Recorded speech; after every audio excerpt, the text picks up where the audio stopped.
who had attended the Queen at every delivery. In a room close by, helpless now despite his expressed misgivings, Sir James Clark was joined by Dr. Robert Fergusson. In due course both would be co-signatories with Charles Lowcock of the official bulletin announcing the birth. Members of the royal household gathered alongside the Lord Chancellor Lord Cranworth, the Prime Minister Lord Palmerston, and the Bishop of London. Prayers were offered in English and in German. Also present was the physician to the Crown Prince of Prussia, Dr. Wegener.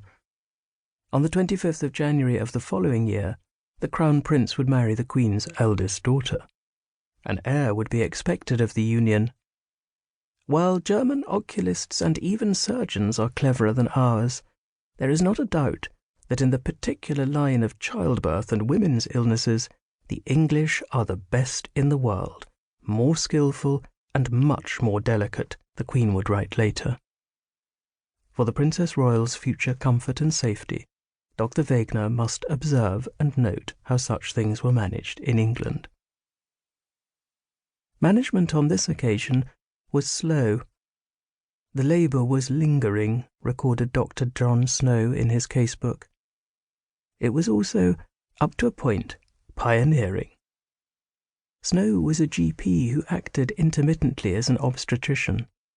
He discovered the mode of spread of epidemic cholera and, significantly for Queen Victoria, became an early advocate of anaesthesia, publishing On the Inhalation of the Vapour of Ether in Surgical Operations, less than a year after the first recorded British use of an anaesthetic.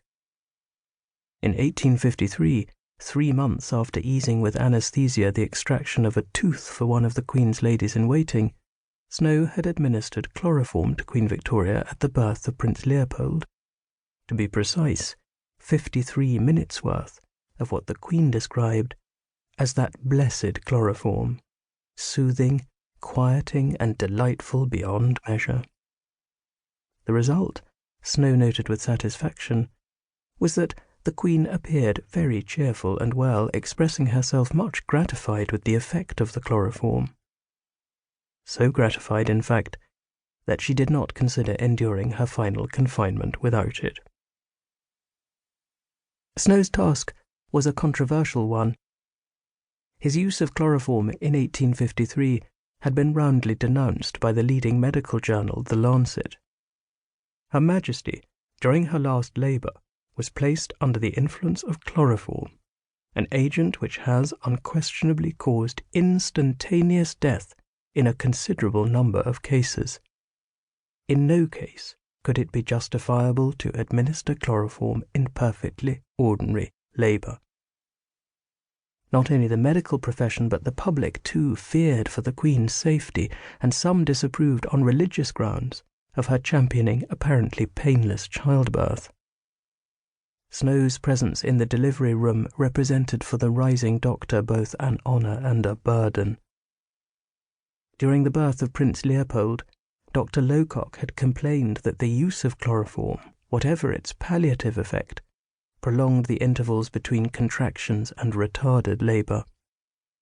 Given the Queen's enthusiasm and its whole-hearted seconding by Prince Albert, Lowcock's reservations counted for little. More worrying for Snow was that exactly a week before his summons to the palace, he had experienced his first anaesthesia death. Happily, neither the Queen nor her 2 weeks tardy child died.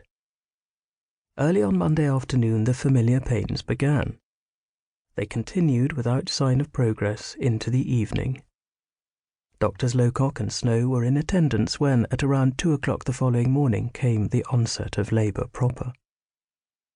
Throughout the early hours the Queen's contractions proceeded, but still with no indication of imminent birth. The Queen's suffering was considerable, and it was Prince Albert, sitting beside his wife, who offered the first relief, a very little chloroform on a handkerchief about 9 and 10 o'clock.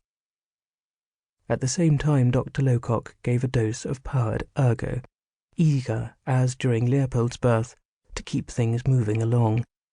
He would offer a second dose at noon with greater success. Despite her suffering, Snow adhered to his usual practice and withheld